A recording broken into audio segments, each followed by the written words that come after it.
When MI6 and Playboy magazine reveal her yacht girl file, she isn't wearing anything that makes her shudder.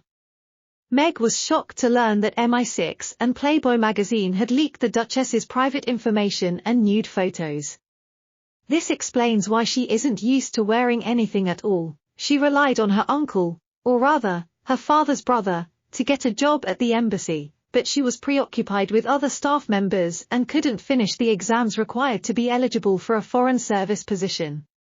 The lively interview was conducted in 2012, when she had just begun wearing suits. Perhaps she did N-Ude. What convinced you to switch to modeling and acting? I hated the idea of being a cliché girl who grew up in LA and decided to become an actress. When asked that Rachel and Suze look confident and glamorous and ambitious, she said the only time we see a crack in that fade is when she tries to hire Mike to take her biology test. Have you ever taken a risk to move forward in life? Megan replied that as an actress auditioning she took all the risk, and I'm not talking about any casting chairs either. Also, when I was in the US Embassy like Rachel, I tried to take the Foreign Civil Service exam and I could not pass, so I think it's funny how there are similar ties between me and the character. After that, the website owner made Megan an offer to pay Megan $500 to take sensitive photos for the front page of the newspaper, which Megan of course accepted after marrying Harry. Nude photos of Marco's Playboy were released online. According to the job description, a small thumbnail has 3 photos of Megan, a side view of her face, and 2 photos of her body. Yeah, those are just some of the default photos used on links through the site. If you reverse image search, you may see the image show up in other links to the site as thumbnails. It's a really easy explanation. When you click on a link to the website, the default images of attractive girls that appear are the ones in the thumbnail. Hot Lady magazine is frequently used as a concluding statement to indicate her interest in additional jobs. As more details about her become available, it becomes clear that she has always been lazy.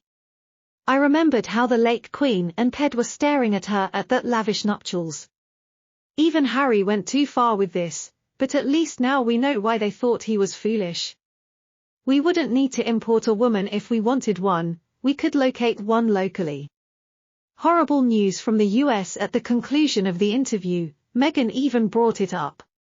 Rather than being a sensitive magazine, Playboy is more of an entertainment and lifestyle publication with content. The publication has a tradition of publishing writers of short stories who are highlighted in series interviews. Originally serialized in Playboy magazine across multiple issues in the 1950s, Ray Bradbury's Fahrenheit 451 featured an interview with Martin Luther King, Jr. by Alex Haley.